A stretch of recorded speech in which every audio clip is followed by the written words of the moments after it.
सिंध में ताज़ी बरसातन खां पोइ तबाहकारियुनि खे ॾिसण जे लाइ आऊं लाल बख्श लालन सठियो। मरकज़ी general secretary Sindh agriculture general worker union comrade Nasir Mansoor, मरकज़ी general secretary national trade union federation ऐं जर्मन खां आयल असांजा महिमान साथी मिस्टर सोंकी ऐं मिसिस मरियम चारई गॾिजी सिंध में थियल तबाहकारियुनि खे सर्वे करण लाइ ऐं उन्हनि जी विज़िट करण जे लाइ खैरपुर नाथन शाह ॻोठ मोहम्मद अली सारियो लॻ जोही बेराज अंसारी फार्म में पहुतासीं, जिते पूरो ॻोठ ॾठल हो, पूरो ॻोठ तबाह हो, चो तरफ़ ॻोठ जे पाणी हो।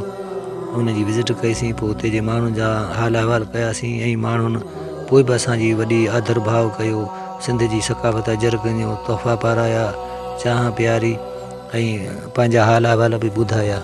उते असांजो दोस्त जेको आहे मोहम्मद हुसैन सारियो बि मौजूदु हो। पोइ असां गॾिजी खैरपुर नाथन शाह पहुतासीं, जिते असां उन शहर खे ॾिठो त शहर सॼो पाणी हेठि हो।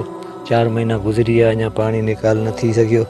ऐं पोइ असां बतेलनि ते चढ़ी इनायतुल्ला लिगारी जो ॻोठु जेको बेद शरीफ़ आहे, ओलह तरफ़ आहे खैरपुर नाथन शाह खां 5 किलोमीटर जे फ़ासिले ते, उते पहुतासीं त उहो ॻोठु मुकमल ढही चुको हो।